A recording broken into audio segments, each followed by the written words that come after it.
Boa noite a todos. Então, meu nome é Valério Luiz de Oliveira Filho. Fui convidado pelo Centro Acadêmico para falar um pouco com vocês sobre o caso, um caso que acredito que é do conhecimento de todos, né? Todos já devem ter ouvido falar, pelo menos uma vez na televisão e tudo, que é o caso do assassinato do meu pai, Valério Luiz, que ocorreu em 5 de julho do ano passado. Então, como aqui é um ambiente acadêmico, eu acredito que é um ambiente que eu posso, enfim, um ambiente de liberdade de expressão, né? E, como foi dito aqui, vai ser um estudo de caso, então eu vou dar um panorama, primeiramente um panorama geral para vocês, de o que aconteceu e de como anda o caso. Vou fazer um estudo de caso aqui, e é um caso altamente complexo, tem muitos detalhes, e vou passar esses detalhes para todos, vou entrar nos pormenores aqui. Então, se em determinado momento eu me ater às minhas notas aqui, estou só lembrando de alguns detalhes que precisam ser mencionados. Vou começar dizendo do dia do crime, né? No ano de 2011, eu passei o ano fora de Goiânia. Eu passei um tempo morando em Recife e ficava uns dias também na cidade de São Paulo, num escritório de advocacia. Voltei no começo de 2012 aqui para o estado de Goiás, justamente para abrir um escritório aqui, e quem me ajudaria seria o meu pai. Então, eu morava com meu pai, e nos meses que antecederam o crime, eu tive um contato muito próximo com ele. Nós estávamos trabalhando juntos, né? Meu pai não era advogado, mas era quem me apresentava as pessoas, enfim. Então, ele tinha um programa na PUC TV, participava de um programa na PUC TV, TV ligada aqui à Universidade Católica, das 7 às 8 da noite, tinha um programa de rádio, na Rádio Jornal 820 AM, do meio-dia às 2 da tarde, e o restante do tempo ele passava junto comigo. Então, eu tinha o costume como eu disse, o programa dele era do meio-dia às 2, então eu almoçava e ficava lá em casa, eu esperava ele voltar do trabalho, para a gente poder discutir algumas coisas, enfim, o que precisava ser feito, quem precisava visitar. Então, e era quase cronometrado. Ele chegava entre 2h08 e 2h11, ele chegava lá em casa. Era sempre assim, todos os dias.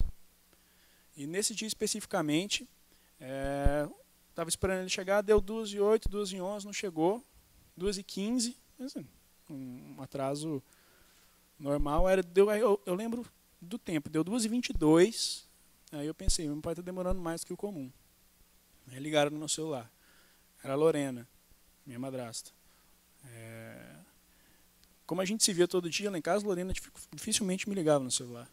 Então, eu atendi e ela já estava chorando, já estava em prantos. Ela falou: Valéria, vem para cá, vem para a porta da rádio, que seu pai tomou um tiro. E desligou.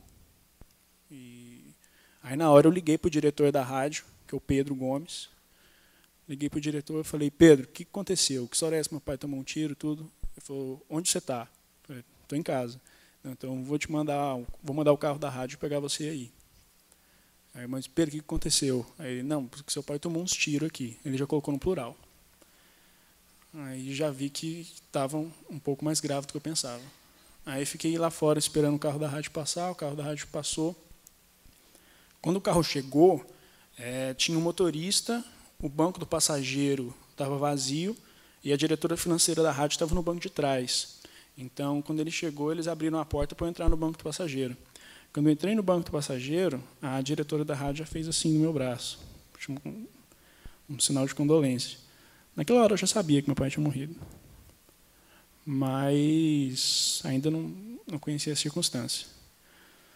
Indo para lá, algumas pessoas me ligavam, mas como a informação não estava muito bem divulgada ainda, as pessoas ficavam meio que me perguntando coisas, tipo: você está bem? E aí, querendo saber se eu já tinha tomado conhecimento. Perto do local do crime estava tudo muito... Os carros não conseguiam chegar lá, já tinha uma aglomeração muito grande de gente. Então, o carro parou algumas ruas antes, eu desci do carro e fiz o resto do trajeto a pé, pela Rua Teixeira de Freitas, assim. Quando eu fui chegando no local do crime, eu já vi aquela cena que foi amplamente divulgada, né? Aquele monte de gente em volta do veículo, o carro parado meio que na diagonal, com as duas portas abertas, os vidros todos crivados de bala. E uma cena que me chocou particularmente, o pé do meu pai para fora do carro. Então, aí aquele dia todo foi... Eu fui para casa, algumas pessoas passaram a noite lá comigo, teve o enterro no outro dia. E imediatamente já começaram as investigações. Nessa ocasião, o que todos tinham em mente já? Foi dito muito de que se estabeleceu um culpado para o crime logo no começo. Mas não é bem essa a questão. A questão é que já existia uma série de elementos, quando o crime aconteceu, que já levavam as pessoas a pensar em alguém. Isso é natural que aconteça. Quais são essa série de elementos? Eu separei algumas. As pessoas sabem que quem está sendo formalmente acusado de ser o mandante do assassinato é o Maurício Sampaio. E eu separei alguns elementos de porquê que, já na ocasião do crime, existia essa desconfiança, existia já esse clima de que poderia ter sido. Existe um histórico longo de entreveros entre o meu pai e o Maurício Sampaio. Nunca pessoais, mas na área profissional. Mas foram se acirrando cada vez mais. Há muitos anos atrás, não sei se vocês têm conhecimento desse fato, Maurício e meu pai eram amigos. Maurício gostava muito do meu pai, inclusive, justamente por causa dos posicionamentos fortes dele, porque Maurício tem uma personalidade intempestiva. E ele estava, inclusive, comentando e querendo convencer meu pai para que ele se candidatasse a presidente da Federação Goiana de Futebol, na época. Mas quando é que teve o primeiro rompimento? Meu pai, já naquela época, estava fazendo críticas à gestão do Atlético. E o Maurício, em uma ocasião, num bar ou num restaurante, disse para o meu pai que quem fazia críticas à gestão do Atlético não servia para ser amigo dele. Naquela ocasião, meu pai disse para ele, então eu não sirvo para ser seu amigo, e foi embora. A partir de então, já começou o entrever, o desentendimento entre os dois. E a partir disso também veio uma série de denúncias por parte do meu pai que foi acirrando esse relacionamento. Eu separei aqui. Em 2007, o Atlético estava na Série C do Campeonato Brasileiro e precisava, para subir para a Série B, ganhar de um time lá do Piauí que chamava Barras. Então, o Atlético foi para Piauí para jogar com esse Barras. E nessa viagem, o Maurício estava com uma mala preta de dinheiro, para oferecer para a diretoria do Barras. Isso foi o que meu pai noticiou. Tanto na época, quanto alguns meses antes do crime, ele voltou a tocar nessa tecla, desse episódio em Barras, no Piauí.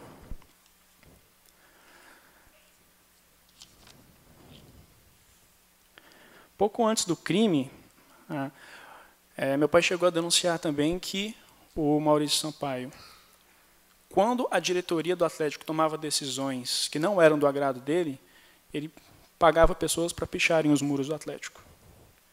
Então, isso foi noticiado também. Meu pai, que era torcedor do Atlético, e meu avô, que é torcedor do Atlético, né? Meu avô morou muito tempo em Campinas. Hoje o Atlético é um clube mais popular e tudo, mas na época, há muito tempo atrás, os torcedores do Atlético eram mais as pessoas que ficavam ali no bairro de Campinas mesmo. Surgiu lá. Então, meu avô, durante muitos anos, torcedor do Atlético, e meu pai também.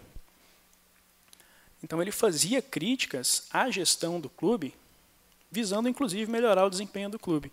Uma das críticas mais contumazes era que o Atlético estava numa má fase porque os jogadores que estavam lá dentro não estavam sendo escolhidos por decisão técnica. Não era o técnico que olhava, via que jogadores que ele queria e colocava no Atlético. Eram empresários que compravam jogadores, visando lavar dinheiro. Os jogadores compravam jogadores que sabiam que não iam jogar para posteriormente vender esses jogadores e pegar o dinheiro de volta. Então, isso que eu estou falando, não sou eu que estou falando.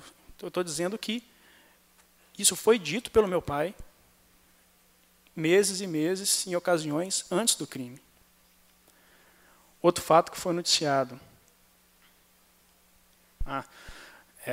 Meu pai chegou a dizer também que jogadores do Atlético cheiravam cocaína nas dependências do clube. O Atlético chegou a processar meu pai por causa disso, e o preposto do Atlético na audiência foi o Maurício Sampaio. O comentário que foi o estopim de tudo e que todo mundo teve conhecimento, que Maurício estava prestes a sair da diretoria do Atlético Clube Goianiense. Em solidariedade a ele, o tenente-coronel Wellington Izeda também anunciou sua saída. Quando essa notícia chegou, foi comentado isso lá no programa da PUC TV, meu pai soltou a seguinte frase. Não, ele não soltou, mas não foi só essa frase, né? Já ficou, não sei, uns 10 minutos criticando a gestão do Atlético e arrematou com a seguinte frase. Que os dois vão sair, mas é normal, porque em filme de aventura, amigo, você pode ver, quando o barco está afundando, os ratos são os primeiros a pular fora. Essa foi a frase dele que mais repercutiu. E tem outros também. E tem pontos mais específicos. É de conhecimento público que, logo depois desse comentário dos ratos, o Atlético enviou para a PUC TV e para a Rádio Jornal 820 uma carta proibindo esses dois veículos de comunicação de adentrarem nas dependências do Atlético enquanto meu pai trabalhasse lá, nesses dois. Algumas pessoas chegaram a dizer que, nessa época, o Maurício não era mais presidente do clube, vice-presidente do clube, mas ele assinou a carta como vice-presidente, sim. Está lá, Maurício Sampaio, vice-presidente do Atlético. Outro ponto. Maurício falava abertamente para jornalistas que iria acabar com a carreira do Valério. Só por questão de organização, deixa eu ir dobrando.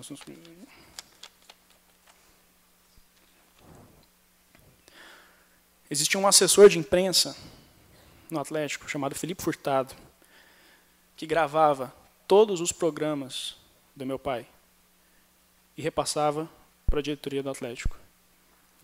Isso era uma forma de fomentar o ódio. Era uma forma de fomentar o ódio dentro do clube. E existe, por exemplo, aqui também um episódio em que um jornalista trabalhava na Rádio 730 e trabalhava na PUC TV, de nome Charlie, esse jornalista. Como todos sabem, o Maurício tem participação societária na Rádio 730. Maurício teria chamado esse empregado dele, o Charlie, e dito que ele teria que escolher de que lado ele ia ficar. Ou trabalhava na PUC, ou trabalhava na 730. Porque ele não aceitaria trabalhar com ele uma pessoa que trabalharia do lado do meu pai. Charlie optou, então, por ficar na 730. E existe uma série um histórico já de desentendimentos de Maurício com algumas pessoas, né? Algumas fábulas. Eu não sei se a maioria das pessoas aqui, se alguma pessoa convive no meio esportivo e tudo, mas eu que a vida inteira tenho tenho vivência no jornalismo esportivo, né, por causa do meu avô, por causa do meu pai, então eu escuto as coisas. Existem algumas histórias, assim, realmente impressionantes. Por exemplo, que Maurício já tentou uma vez bater no vice-presidente da CBF, nas dependências do Estado de Serra Dourada. Existe um episódio relatado de que um dos seus seguranças apontou uma arma para a torcida do Vasco, num jogo do Atlético contra o Vasco, no Estado de Serra Dourada. Já deu um soco na cara do radialista Alípio Nogueira, nas dependências do Serra Dourada, por causa de críticas do Alípio, que é Alípio Nogueira, que inclusive é âncora do programa que meu pai participava na Rádio Jornal 820 AM. E tem entreveros, inclusive com o presidente da CBF, André Pita, já me confidenciou que andou com segurança vários anos por causa do Maurício Sampaio. Então, esse ambiente era perfeitamente natural que contribuísse para quê? Para que ele fosse um dos principais suspeitos. Então, não é que se elegeu alguém. dentro de todas as informações, é claro que ele seria uma das linhas investigativas. Então, começaram as investigações. E a vida do meu pai foi completamente devassada. Pegaram computadores, conversaram com todas as pessoas que conheciam ele, e nenhuma outra linha investigativa foi encontrada. É importante ressaltar que no dia da morte do meu pai, no dia, a TV em Anguera recebeu uma ligação de uma pessoa que se identificou como policial militar, mas não disse seu nome, e essa pessoa disse para a TV que meu pai teria uma amante. Então, estavam tentando plantar uma informação ali para uma linha investigativa. Mas se investigou isso, né, se perguntou para tudo e não foi identificado nada. Tem que se pontuar uma coisa. Não tem como seguir numa linha de investigação quando não se tem indícios que te levam por essa linha de investigação. Se colocar essa hipótese, por exemplo, poderia ser um crime motivado por um marido traído, um marido de uma amante. Tudo bem, vamos investigar. Aí você pega os computadores, não tem conversas com a amante, conversa com todas as pessoas, ninguém tem notícia de um caso extraconjugal. Então, como que você vai investigar se é motivado pelo ciúme de um suposto marido traído, por exemplo, se nem a amante existe, entendeu? Estou dizendo isso por quê? Porque foi dito muito de que outras linhas de investigação não foram assumidas. Mas como que você vai prosseguir dentro de uma linha de investigação quando nem o primeiro passo te é fornecido? Quando nem o primeiro elemento de informação está ali para você pegar e ir para o próximo? Não tem como você criar uma linha de investigação do nada. Eu pontuei aqui algumas conclusões que chegou o inquérito. O inquérito é muito grande, mas eu peguei alguns aspectos mais interessantes. Que o inteiro teor do relatório final foi disponibilizado na internet, inclusive. Quem tiver interesse pode ler, pode ter acesso com mais detalhes. Mas existem alguns pontos mais curiosos que eu separei. Por exemplo, a Rádio 820 fica ali na T38, junto com a Rua Teixeira de Freitas, perto da Serrinha, ali de onde fica a TV em Anguera e tudo. O Maurício tem uma casa exatamente à frente da Rádio 820. Uma das pessoas que foi indiciado e foi denunciada como sendo um dos articuladores do crime é o Urbano de Carvalho Malta, que é uma espécie de faz-tudo do Maurício. Esse Urbano se mudou para essa casa cerca de 3 meses antes do crime. Se mudou para essa casa de propriedade do Maurício, com o objetivo de monitorar a rotina e tudo. As quebras de sigilo telefônico apontaram que... eu não sei se todo mundo tem a gente sabe que foram 5 os denunciados, né? O Maurício como mandante, o Urbano e da Silva como articuladores. O Marquinhos foi partícipe, né? Ele forneceu os materiais lá, a moto, a camiseta, a arma, o capacete para a execução do crime. E como o executor dos disparos foi denunciado o cabo Ademar Figueiredo. Então, o que é uma informação interessante que as quebras de sigilo mostraram?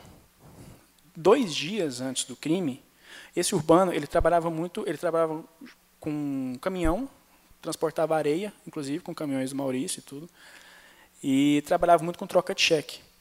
Em determinado momento, ele estava na mão dele com um cheque de uma mulher que tinha voltado. A mulher tinha dado um cheque para ele, o cheque voltou, ele estava com esse cheque, aí ele pegou o CPF desse cheque e 2 dias antes do dia 5, 2 dias antes do crime, habilitou linhas na Claro, linhas de celular, que foram justamente as linhas utilizadas por ele, por Marquinhos e por da Silva para triangulação no dia do crime. Então, essas linhas foram habilitadas apenas 2 dias antes. Foram habilitadas para isso.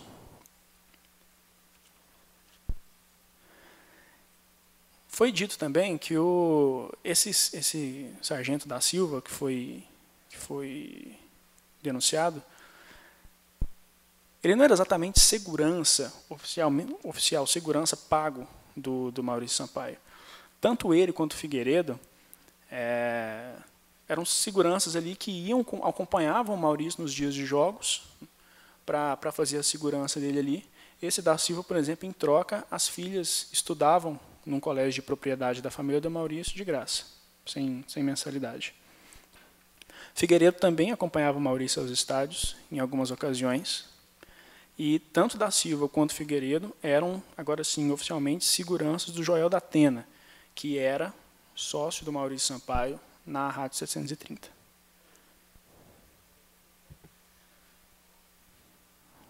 Um elemento que ajudou muito foi o depoimento do Marquinhos, que depois que a polícia tinha todas essas informações, o depoimento dele confirmou tudo.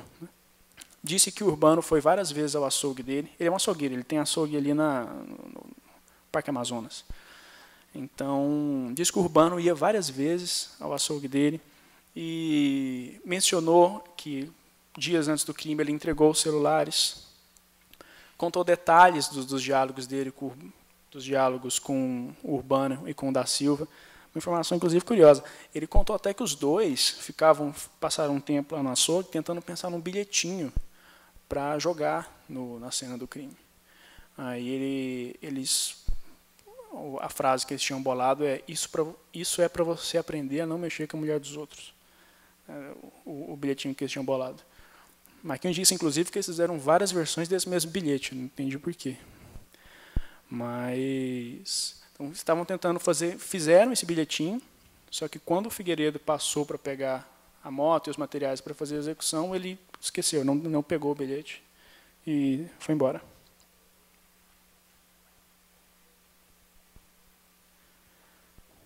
Um ponto fundamental é, nessas conversas de Marquinhos, Urbano da Silva sempre falavam que o serviço estava sendo pedido pelo patrão deles, que é o Maurício Sampaio. Então, por isso que esse depoimento foi uma peça fundamental, sim, para o inquérito.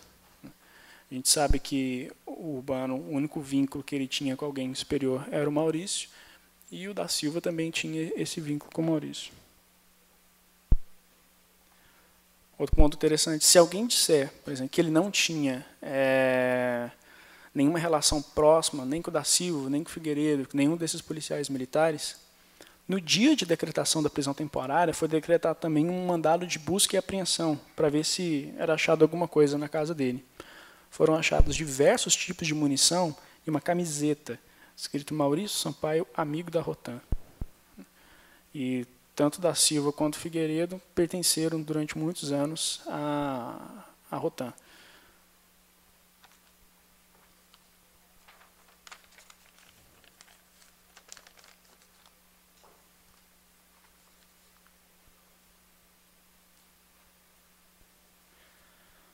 Outro ponto interessante é que o Marquinhos estava com todas as suas contas atrasadas. Estava com as contas atrasadas, a escola das filhas estava atrasada, conta dele na Caixa Econômica. E pouco tempo depois da execução do crime, o açougue dele foi reformado. Então, é sinal de que ele recebeu o dinheiro vivo que foi acertado. Recebeu 9 mil para ser partícipe do crime. E provavelmente ele seria o bode expiatório de toda a articulação. Tanto que dias antes da primeira prisão, da prisão temporária, ele conta em depoimento que o da Silva foi até o açougue dele, diz que provavelmente ele seria preso, a informação provavelmente vazou, então, da Polícia Civil. Então, diz que iriam atrás dele e que se ele fosse preso, era para ele negar tudo, mas, em último caso, era para ele assumir.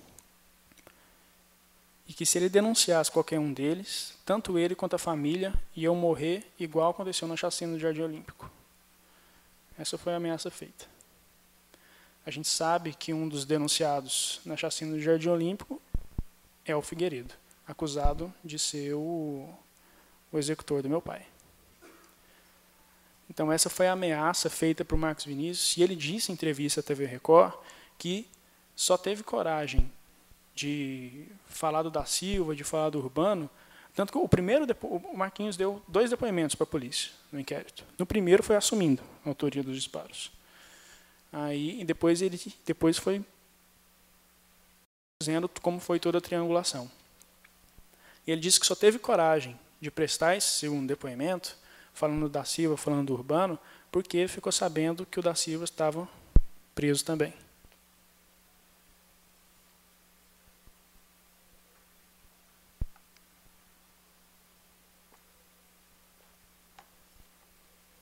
Então foram declaradas essas prisões temporárias, né? No dia 1º e 2º de fevereiro. No dia 1º de fevereiro foi a prisão temporária do Marquinhos, do Urbano, do da Silva e do Figueiredo. E apenas no dia 2 de fevereiro que foi a prisão do Maurício Sampaio. Mas aí começa a fase judicial. Começou, já a partir do dia 2 de fevereiro, começou aquele entra e sai dele da prisão, aquela chuva de habeas corpus. Mas para contextualizar vocês no que eu considero um grande absurdo que acontece no Poder Judiciário daqui, eu tenho que contextualizar a história de poder de Sampaio no Poder Judiciário. E para isso eu tenho que pegar lá do começo, que foi quando ele começou no primeiro tabelionato de protestos e registros de pessoas jurídicas, títulos e documentos de Goiânia. Então, esse cartório pertencia ao pai dele, chamava Valdir Sampaio. Valdir Sampaio morreu em 3 de maio de 1988. Com a morte do pai, Maurício pleiteou, então, que o cartório passasse para ele. Pleiteou se tornar oficial. Acontece que, em maio de 1988, estava vigente a Constituição de 1967. Com uma emenda constitucional número 20, na época, estabelecia quais eram os requisitos que o cartorário precisava ter para poder pegar o cartório. Ao contrário do que todos pensam, a Constituição de 1967 estabelecia o concurso público, sim. Mas essa emenda constitucional, a emenda 67, possibilitava uma exceção. A exceção, se eu não me engano, você tinha que ter 5 anos como titular oficial do cartório até o ano de 1983, até dezembro de 1983, se não me engano, 1983. Não me lembro mais do ano. Mas até uma data limite, você tinha que ter 5 anos de exercício como o titular do cartório. E Maurício não tinha. Como eu acabei de dizer, o pai morreu em maio de 1988. Então já tinha passado a data limite há muito tempo. Tanto é que o presidente do Tribunal de Justiça da época negou o pedido. Mas ele entrou com recurso administrativo número 299, e o colegiado de desembargadores resolveu colocá-lo à frente do cartório. Um dado importante: entre os desembargadores que votaram naquela ocasião estavam Byron Seabra Guimarães, Xarife Oscar Abrão, que hoje são advogados do Maurício Sampaio, inclusive nesse caso. Então entrou em 1988 à frente do primeiro tabelionato. Tem um dado, inclusive, que é irônico, porque a Constituição ela foi promulgada em 5 de outubro de 1988. A apostila do tribunal que declara o Maurício à frente do cartório é de 3 de outubro de 88. Então, parece até 2 dias antes da vigência da nova Constituição, ele é declarado o novo titular do cartório sem concurso público. Isso só pegaram isso de novo, isso só veio à tona de novo no ano de 2008, quando protocolaram um pedido de providências no CNJ, se transformou num pedido de providências muito famoso, é o 861. Dentro desse pedido de providências, o CNJ determinou que todos os cartorários que estivessem nas suas funções interinamente, ou seja, sem concurso público, precisavam ser retirados. Em cumprimento a essa determinação, o Tribunal de Justiça expediu um decreto judiciário 525, de 2008, retirando Maurício Sampaio do cartório.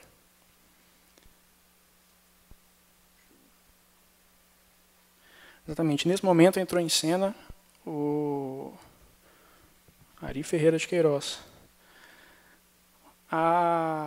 Os advogados de Maurício entraram com uma ação anulatória desse decreto, para que Maurício fosse reintegrado nas atividades do cartório. Ora, o decreto ele cumpria uma ordem do CNJ.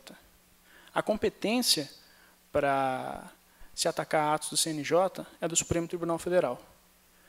Mas o juiz, sobre o argumento de que o CNJ não tinha dito expressamente que o Maurício deveria ser afastado, e quem fez isso foi o decreto judiciário do tribunal, que a ação anulatória estava atacando, na verdade, um ato do tribunal, que, portanto, a competência era dele, sim.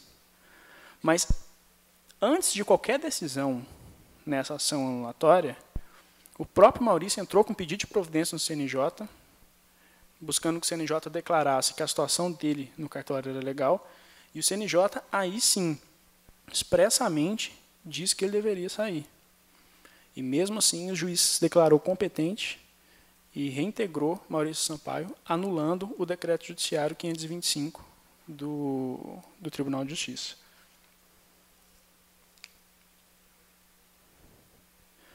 É exatamente essa ação que, enfim, que é falada aos quatro ventos aí, que as decisões do CNJ e do tribunal agora estão contrariando coisa julgada. Enfim. O objeto dessa ação foi única e exclusivamente se ele teria direito a estar no cartório sem prestar concurso público. Ou seja, se ele violou os preceitos da Constituição de 1988 ou não. A única causa de pedido da ação foi essa. Então, nós vemos aqui, com respeito ao Dr. Ari de Queiroz, existe um histórico de decisões dele a favor do Maurício Sampaio. Né? Algumas decisões realmente... Como você sabe, o primeiro tabelionato tem o primeiro tabelionato é de protestos. Né? E existe uma tabela específica de emolumentos para protestos e existe uma tabela específica de emolumentos para ofício de imóveis. O Maurício entrou com uma ação para que, a despeito de ter um cartório de protestos, poder usar a tabela de imóveis, porque tem emolumentos maiores. E foi concedido para ele. Inclusive, foi isso, inclusive, que deu um problema gigantesco. Quando vocês vêm aí dizendo que mais de 46 mil contratos de alienação fiduciária tiveram emolumentos cobrados a maior, por quê? Porque essa decisão do Ari, que permitiu ao Maurício usar no cartório de protesto a tabela do ofício de imóvel, ela foi cassada durante uns 2 meses pelo Tribunal de Justiça. Entraram com agravo de instrumento, o desembargador, liminarmente no agravo de instrumento, suspendeu a decisão do Ari. 2 meses depois, entraram com agravo regimental e restabeleceram a decisão do Ari. Então, durante 2 meses, ela ficou sem viger. Mas ele continuou cobrando mesmo assim a tabela do ofício de imóveis. Por isso que essa divergência em todos esses contratos durante esse período, que foi um período de 2 meses, no ano de 2012.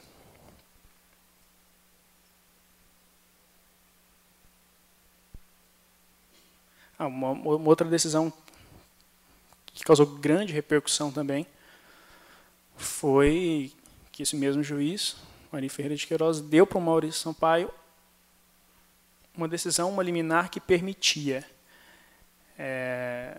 que todos os contratos de alienação fiduciária e arrendamento mercantil de veículos do Estado de Goiás teriam que ser registrados no cartório dele. Já foi proibido que esses contratos fossem simplesmente feitos no Detran e constassem no sistema do Detran diretamente. Decidiu que teria que ser registrado em cartório e teria que ser na comarca de Goiânia. Essa decisão proporcionou ao tabelionato a receita quintuplicou. Em 2012, a receita era cerca de 5 milhões por mês. E foi crescendo, que estava vindo crescendo paulatinamente em razão dessa liminar, que foi cassada já pelo presidente do tribunal. E a gente sabe que um dos requisitos para se cassar uma decisão liminar é a ordem pública. Né? Então, significa que o juiz deu uma liminar ali que estava prejudicando enormemente a ordem pública no Estado de Goiás. Mais recentemente, o CNJ fez uma vistoria no cartório em novembro do ano passado. e foi encontrado uma série de irregularidades.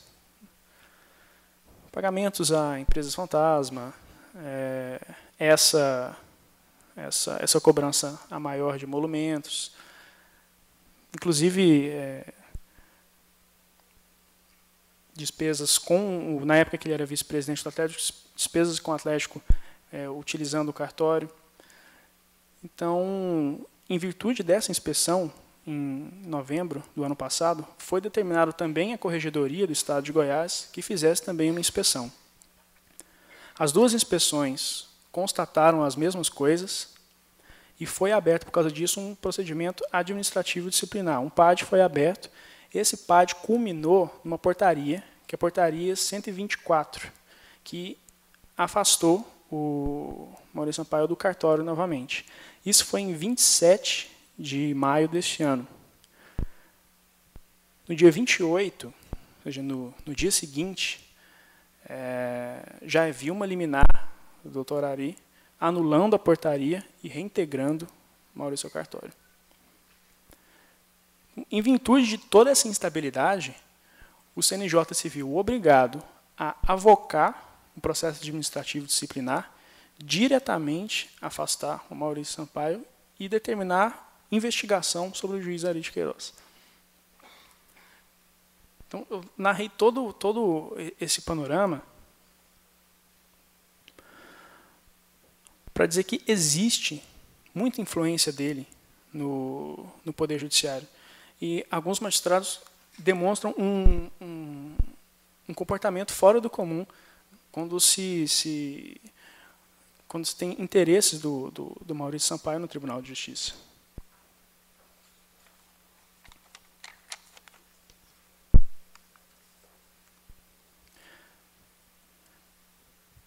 Então, isso tendo sido dito, aí começou os habeas corpus.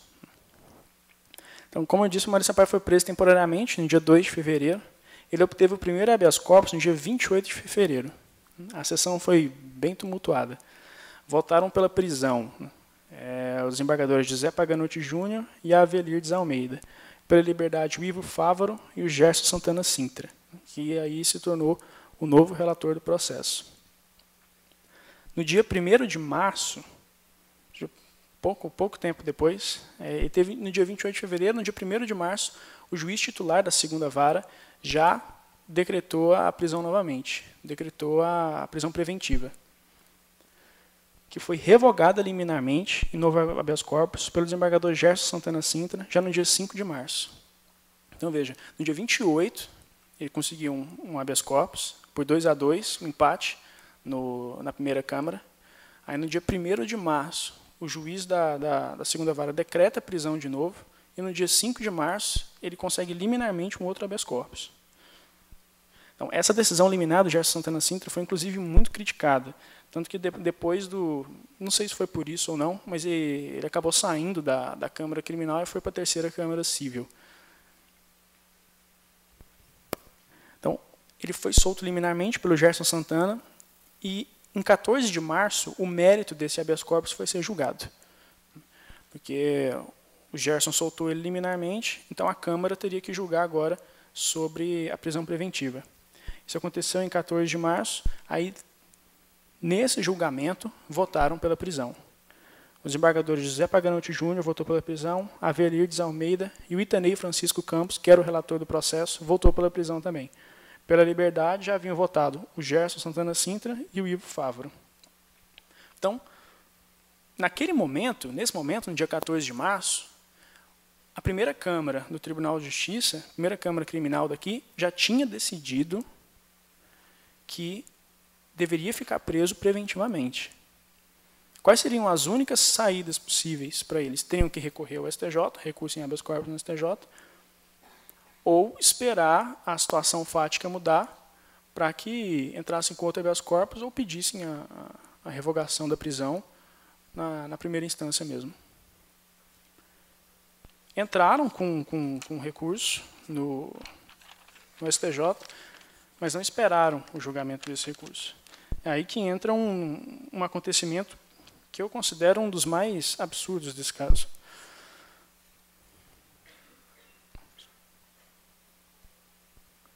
A Lorena, minha madrasta, disse certa vez no Jornal Diário da Manhã que ela tinha ouvido falar, por especulações, que os advogados do Maurício poderiam oferecer dinheiro ao Marquinhos, ao Marcos Vinícius, para que ele mudasse o depoimento dele.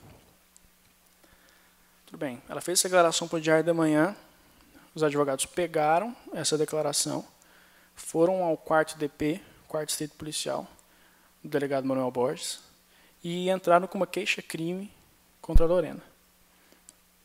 Manuel Borges abriu um inquérito para investigar a calúnia e esperou o titular da delegacia de homicídios, que atualmente é o Murilo Polatti, entrar de férias. Ele ficou 10 dias de férias só.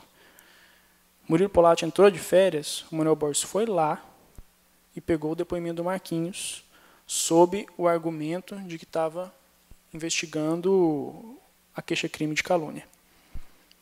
Então, num caso polêmico como esse, o inquérito já encerrado, ele foi pegar o depoimento do acusado. Ele perguntou só sobre a calúnia? Não perguntou só sobre a calúnia.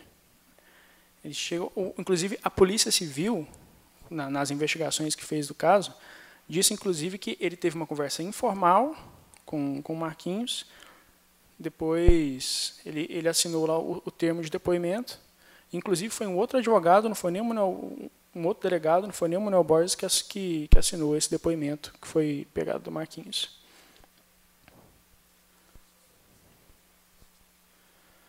Bom, tendo feito isso, o que eles fizeram? Esperaram o Itanei Francisco Campos, que tinha sido o relator do habeas corpus, que eu disse há pouco, que deixou o Maurício preso, esperaram o Itanei entrar de férias. Aí o Itanei entrou de férias, entraram com um novo habeas corpus, sob a justificativa de que esse novo depoimento do Marquinhos era um fato novo ainda não apreciado, e que, portanto, precisava ser apreciado.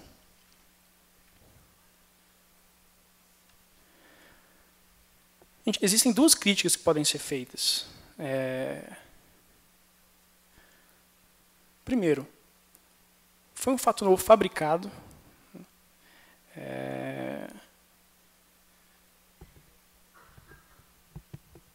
E ainda que não fosse, é claro, vocês não tiveram acesso ao depoimento, mas o depoimento é basicamente o seguinte. Perguntaram para o Marquinhos, alguém veio aqui te oferecer dinheiro? Ele, não veio. Você conhece o Maurício Sampaio? Não, não conheço. Encerraram o depoimento. Aí pegaram e entraram no Tribunal de Justiça como se fosse um fato novo. Eu acabei de dizer aqui que a triangulação se dava, que o contato que Marquinhos tinha era com o Urbano e com o da Silva. E que os dois comentavam que estavam a mando do patrão deles. Isso é óbvio. Quem vai mandar um assassinato não vai ficar ali convivendo com todo mundo, com todos os executores do crime, não. O que o Maurício ia fazer saindo e indo lá ele ia lá no açougue do Marquinhos bater papo com ele? Então, desde o segundo depoimento do Marquinhos, estava claro que o contato dele era com o Urbano, era com o da Silva. Então, a rigor, nesse terceiro depoimento, quando ele disse que não conhecia o Maurício Sampaio, não existia nenhum fato novo. Nenhum fato novo. Então, eles entraram com habeas corpus, com depoimento pego irregularmente e fraudulentamente, e tanto é assim que, depois da liberação do Maurício, a Polícia Civil declarou o depoimento nulo e afastou o delegado Manuel Borges do cargo. Então, não sou eu que estou dizendo, a Corregedoria da Polícia Civil também disse.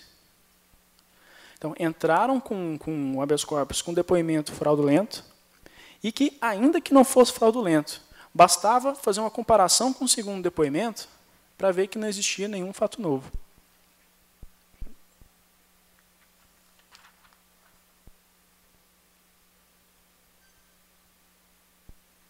Lembro que, na época, eu conversei até com o procurador de justiça que dá pareceres no caso, é o Fabiano Ito, da 15ª Procuradoria de Justiça. Tudo isso que eu estou falando para vocês, fui lá para falar para ele. Falei para ele, estava preocupado, porque enfim, porque já tinha até certeza, o desembargador Ivo Fávaro é um desembargador que tem um posicionamento muito claro quanto a prisões preventivas. Então, eu já sabia que ele ia votar dentro de determinada que ia votar pela liberdade, até por uma questão de coerência, porque ele sempre tinha votado dessa forma. Mas, então, a minha preocupação era que, por causa disso, ele se tornasse o novo relator e, através de habeas corpus, soltasse todos os outros nas vésperas das audiências de instrução, que é o que acabou acontecendo, mas por outros meios, né, que eu vou falar ainda. Então, eu estava externando essas preocupações para o procurador, para o Fabiano Ita, e ele mesmo, ele falava, Valério, eu não acredito que eles vão soltar eles agora, não. O Fabiano deu um parecer pelo não conhecimento do habeas corpus. O parecer dele não era nem para a denegação. O parecer dele era pelo não conhecimento do habeas corpus.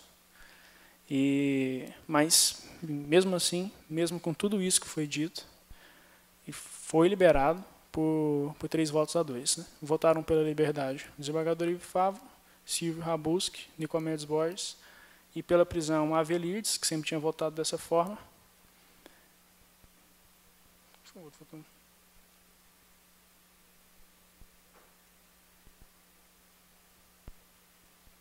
Não me lembro o nome do quinto que estava lá. Mas, de qualquer forma, em defesa, o delegado Manuel Borges chegou a chamar a imprensa para se defender, e, em sua defesa, ele apresentou um vídeo que ele teria feito da ocasião que esse depoimento foi tomado. Ora, primeiro, por que ele sentiu a necessidade de filmar o depoimento? Isso não é um modus operandi de delegados. Os depoimentos não são filmados. E ele disse que é porque ele já sabia que poderia sofrer algumas represálias por causa do que ele está fazendo. Como que ele sabia que já poderia receber algumas represálias? É porque sabia que estava fazendo um procedimento irregular. De outro modo, não teria como ele saber que ele sofreria represália nenhuma. E o vídeo é um vídeo que a data não bate com a data que ele disse, que é um vídeo do tronco de um homem, assim, não tem o rosto do Marquinhos, e não dá para mostrar, e não dá para ver o ambiente que foi gravado também. Então, tudo profundamente suspeito.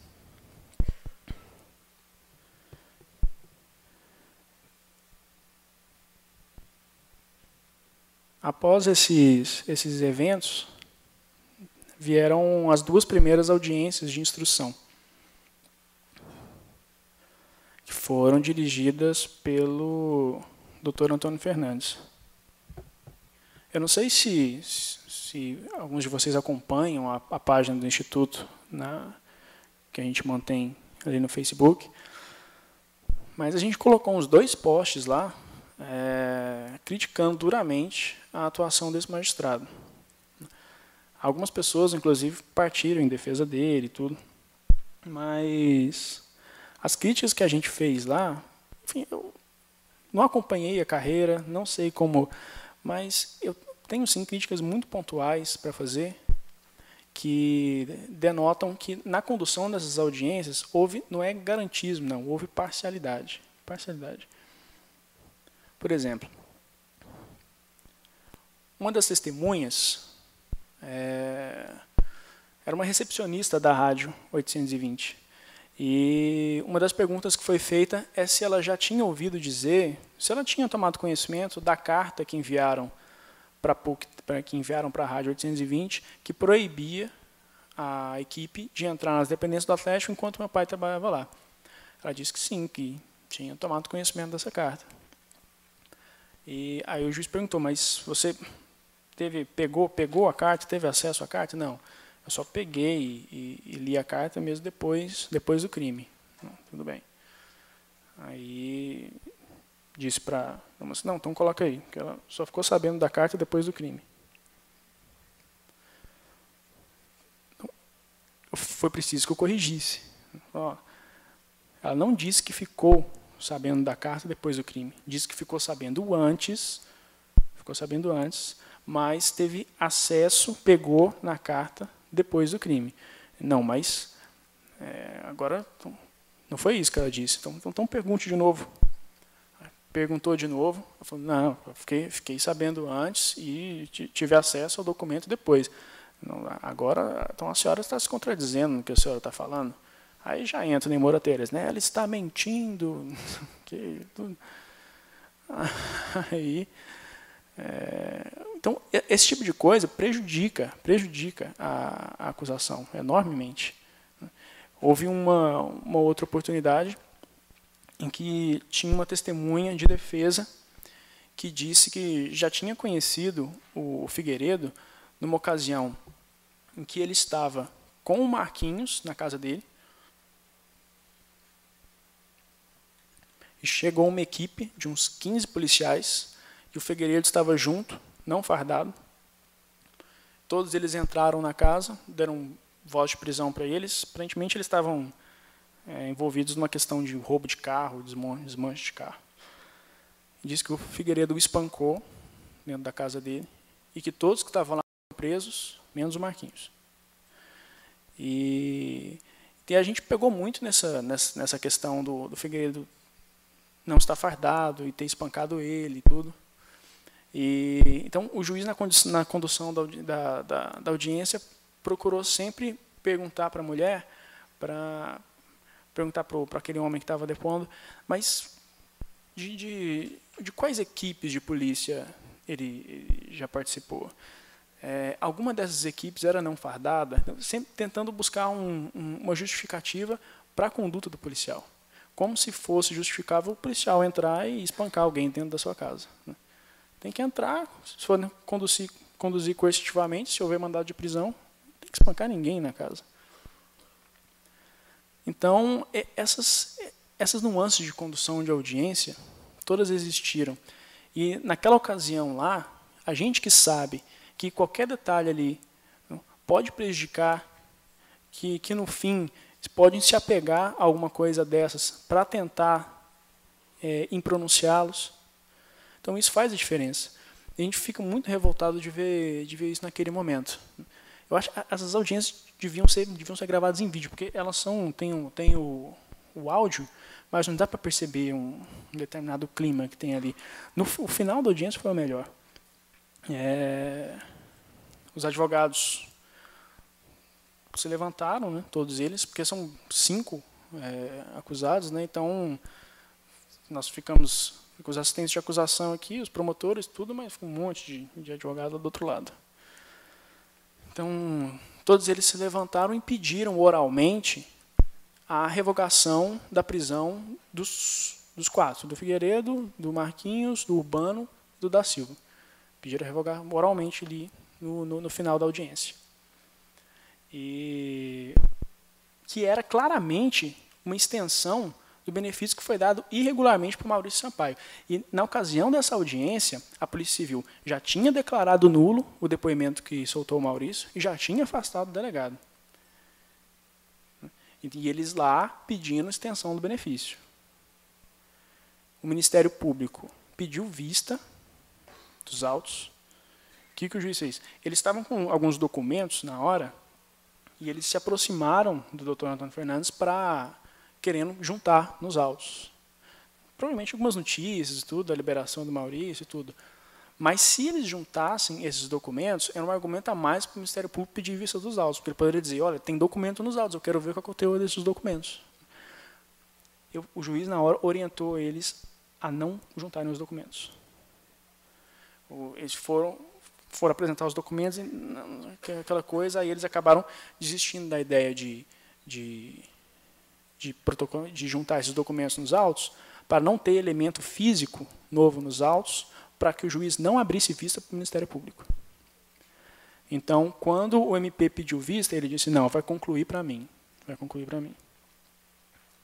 Aí concluiu para ele, e ele soltou todo mundo no outro dia, que era véspera de feriado lá, e a gente fica assim, o que custava abrir a vista para o Ministério Público, entendeu? Para se manifestar, para fazer a coisa com mais lisura e tudo, e, enfim, se fosse um entendimento depois, liberasse. Essa audiência foi numa terça, ele liberou na quarta, na segunda-feira o juiz entrava de férias. Então, e o juiz que ia substituir poderia ou não liberar. Então, todos esses acontecimentos em conjunto, né, nos deixa assim com a sensação de que alguma coisa muito estranha acontece no Tribunal de Justiça do Estado de Goiás. Vocês deveriam ter visto o clima em que eles pediram a liberação de todos os acusados. Todos eles em pé, quase deram as mãos assim para pedir a soltura. Quase fizeram uma ciranda lá para pedir que todo mundo fosse solto. Então, foi um clima muito cínico nessa segunda audiência, que eles pediram a soltura dos acusados.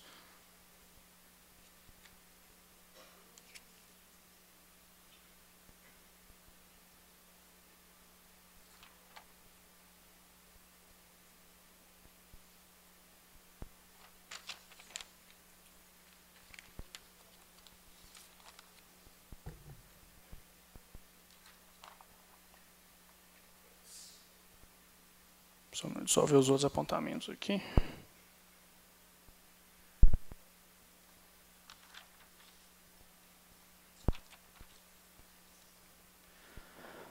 Eu tinha colocado aqui uma reclamação, né? Porque, como eu disse, gente,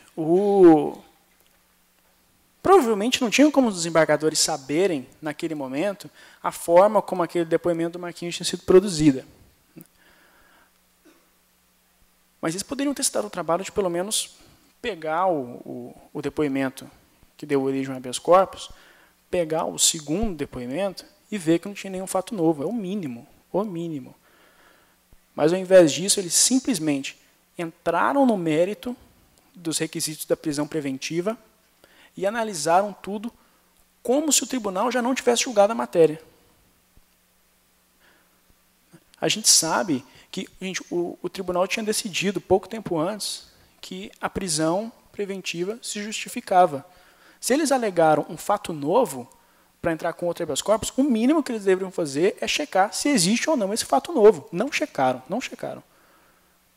Foi dito que existia um fato novo, foi tomado o fato novo como fato novo, e entraram no mérito da prisão preventiva como se a Câmara nunca tivesse julgado isso antes. Então, essas imprecisões técnicas, a gente está esperando. O habeas corpus desceu para a Câmara, de novo, esses dias.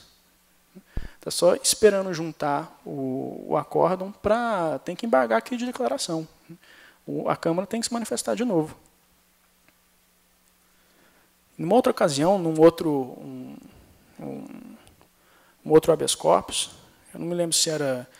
Não, foi no habeas corpus que o Maurício ficou preso. Habeas corpus que o Itanei era o relator.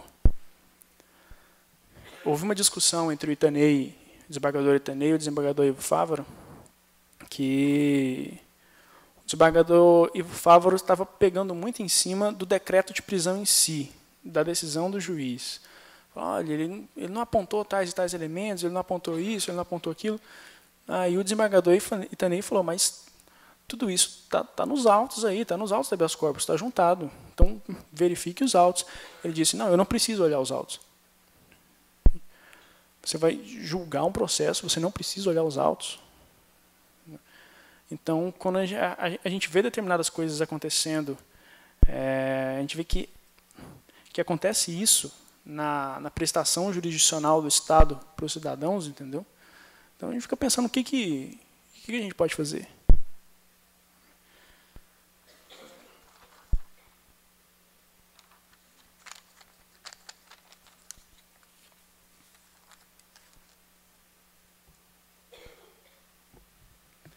A gente quer ressaltar que só o fato, só esse acontecimento que eu pontuei sobre o delegado Manuel Borges, já justificava uma outra prisão preventiva. Lá está no artigo 312 do CPP, né? Conveniência da instrução criminal. Eles fabricaram um fato e colocaram nos autos, porque está nos autos lá de primeira instância também. Fabricaram um fato não condizente com a verdade, que a própria Polícia Civil reconheceu que é fraudulento. Então, isso não é influir de maneira indevida na instrução criminal, isso é influir na instrução criminal. Um acontecimento desse pode prejudicar lá na frente, pode influir decisivamente na hora da pronúncia, inclusive no tribunal do júri.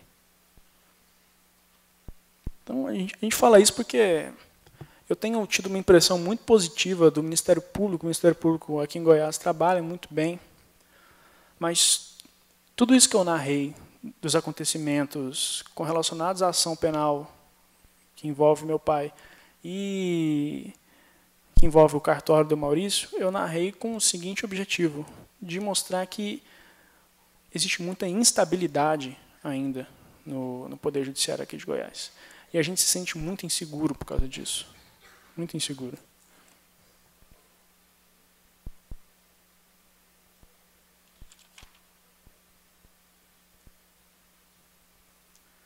Teve uma ocasião, num desses habeas corpus também, que esse desembargador Fávaro disse que porque eu tô impressionado com a velocidade com que esse caso está andando, tudo, porque é um processo como qualquer um. Gente, um processo como qualquer um, isso é uma grande inversão de valores. Entendeu? Os outros processos que deviam andar com essa mesma celeridade. E não ele pegar a morosidade dos processos em geral para criticar um processo que está andando celeremente.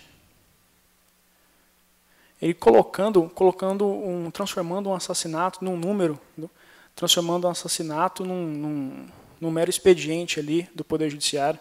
É importante a gente colocar que a nossa cultura jurídica, ela prioriza muito os direitos do indivíduo. A gente sabe que entre os objetivos da República Federativa do Brasil não está lá o bom funcionamento do judiciário, está a proteção à dignidade da pessoa humana. Autores, por exemplo, a gente pode pegar em Thomas Hobbes mesmo, que a gente abdica da nossa liberdade pela sociedade, pelo Estado, a gente abdica da nossa vontade de fazer justiça com as próprias mãos, pelo Estado, que passa a ser o único titular da persecução penal. Mas existe um núcleo individual, por exemplo, que não pode ser violado. Que o Estado não pode obrigar o indivíduo a, por exemplo, produzir prova contra si mesmo. Vocês compreendem que isso é uma garantia do indivíduo contra o Estado e contra a sociedade, de que o indivíduo pode se defender, tem o direito de defender sua vida, mesmo contra os interesses coletivos. E isso foi abarcado no nosso sistema jurídico. Quais foram as repercussões disso? O direito de ficar calado, que está na Constituição e está no Código de Processo Penal. Então, isso é para dizer que o nosso sistema jurídico ele prioriza muito o individual. Então, quando você pega um assassinato de uma pessoa, você pega uma violação à vida, como foi o que aconteceu com meu pai, e você tenta minimizar isso com base ali nos expedientes do Poder Judiciário, entendeu?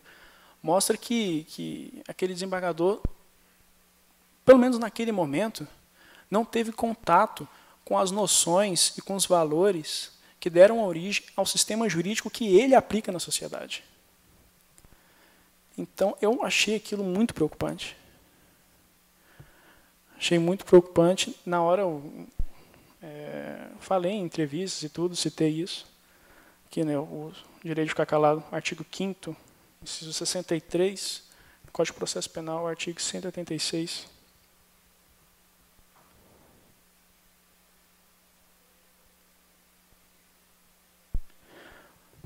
Bom, então, o que eu tenho para dizer para vocês é que a luta que a gente está travando é grande. Eu tracei todo esse panorama para vocês terem a noção de que não é... À medida que o tempo vai passando, eu vejo que não é simplesmente tentando responsabilizar uma pessoa. Mas a gente está travando uma luta contra 20 anos de uma estrutura de poder instalada no nosso Estado. E a cada passo nós temos muita dificuldade. E é por isso que a gente fez o Instituto, É por isso que a gente diuturnamente pede às pessoas que nos acompanhem, porque sozinhos, sem o apoio das pessoas, pode ter certeza que nós não vamos conseguir, não temos chance contra essa estrutura de poder. Mas nós acreditamos que todos agregados a nós vamos conseguir.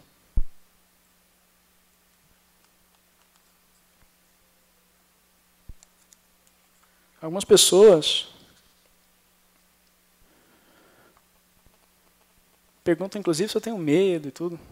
É claro que a gente tem que tomar algumas precauções. Mas tem um autor que eu gosto muito, que é o Jorge Luis Borges, um escritor argentino.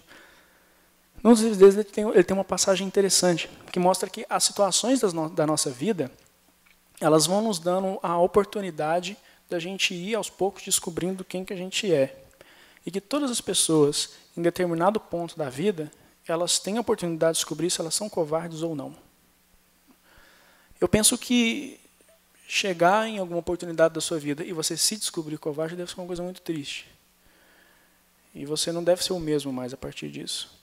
Então, à medida que vão acontecendo as coisas da minha vida, eu me pauto sempre por não fazer essa opção pela covardia, assim como meu pai não fez.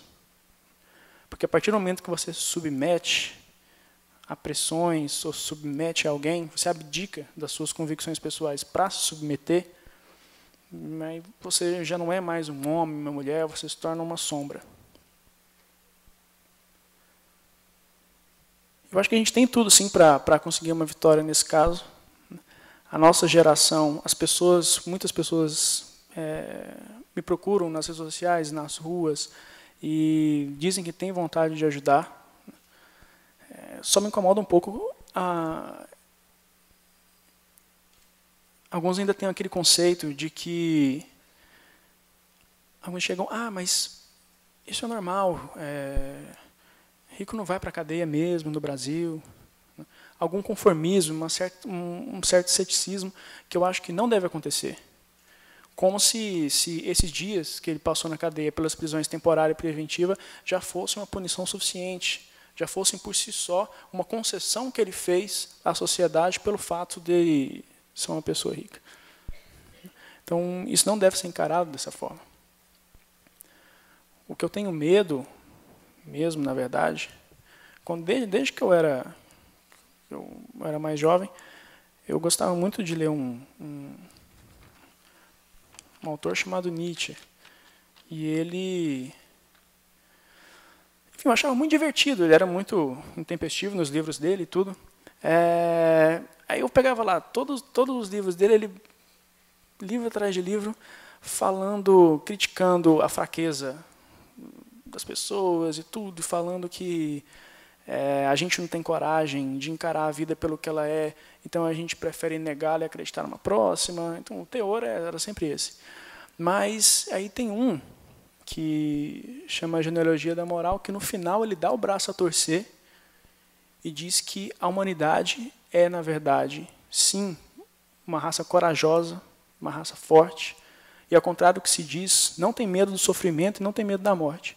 Que os homens têm, na verdade, medo é de sofrer e de morrer por nada. E esse sim é o medo que eu tenho. Medo que meu pai tenha morrido por nada, medo que tudo isso que a gente esteja passando seja por nada. E é por isso que eu preciso todos nós precisamos do apoio de todos. Vai ter uma manifestação no dia 5 de julho, agora, em memória de um ano da morte do meu pai. Porque só com todos unidos, só com todos conosco, que a gente vai poder mostrar. A Thaís disse que teve a ideia de me convidar por causa de um artigo que eu publiquei no Popular. No final desse artigo, eu termino da seguinte forma, que, gente, tudo que eu mostrei aqui é um claro ranço de coronelismo ainda no nosso estado de Goiás. O meu avô nasceu na fazenda. Eu sou a segunda geração urbana. Então, a nossa cidade ainda é nova. E esse ranço está, sim, muito forte aqui. Então, quando eu convoco todos, é porque só assim a gente vai conseguir fazer o que eu disse no fim daquele artigo. É mostrar para esse ranço coronelista que existe em Goiás que o nosso Estado não é mais a fazenda deles. Obrigado.